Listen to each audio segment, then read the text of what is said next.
Right. Good morning, Rima. Good morning. How are you doing today? Good, good. What's the topic So, for today?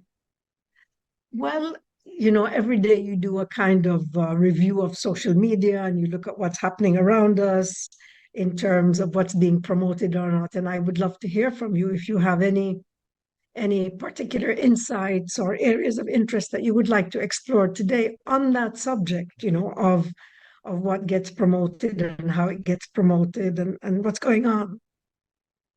Well, actually, nowadays, what I feel is being promoted is the feeling of being discontent. It's always something missing, a product or a service or a procedure. It's always something that you don't have, and the promotion, the marketing revolves around the things that are missing in your life.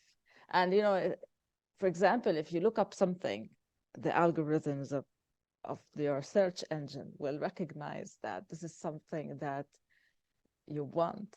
And so that all the ads that you see revolves around that specific service or product. And then guess what happens? We feel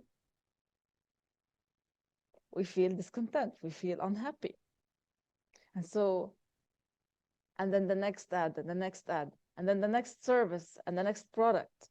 And there's something that coming up in you.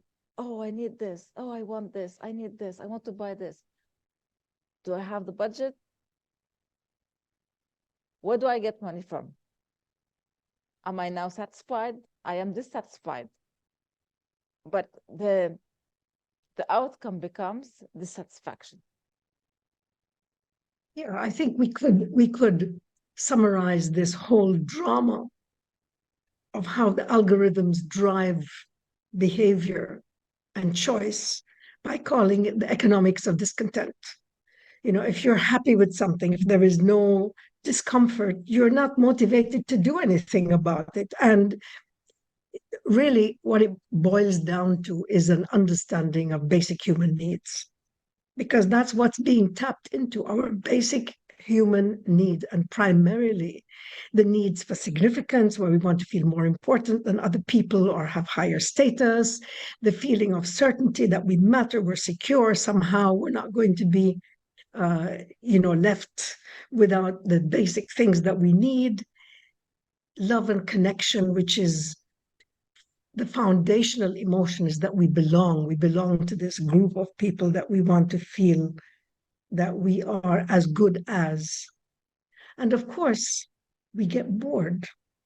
So something that satisfied us, this shiny new thing that satisfied us today, is not good tomorrow. So we need to look for the next good thing that will give us, significance and certainty and the sense of belonging that we are good enough. And that endless chain of dissatisfaction with the thing that we thought was going to solve the problem, and then looking for the next thing that might solve the problem, whether it's a service or a product or a procedure, whatever it happens to be, is a wonderful stream of income Mm. for people who drive marketing and sales or negotiation or conversation or any techniques that are used to excite and motivate and stimulate this economics of discontent. So, what do we do about it? Where do we where do we turn to feel better about it? I mean, now I'm hesitant to ask because you said that it drives, that's what marketing and sales want. So the next question that comes, I think, automatically, how do we break that pattern so that people could stop their vicious circle? I want, I want, I want, I want. How do So we I break think, that pattern? that's a really important question, because how do we break the pattern is, first of all, to become aware of it. And most people are not consciously aware of it. So that's number one, becoming aware of it, and that these are wants, these are not needs. There's a significant difference between a want and a need. A need is, we all have those needs, but how we satisfy it, the means by which we satisfy it is the want. And that want has endless variety.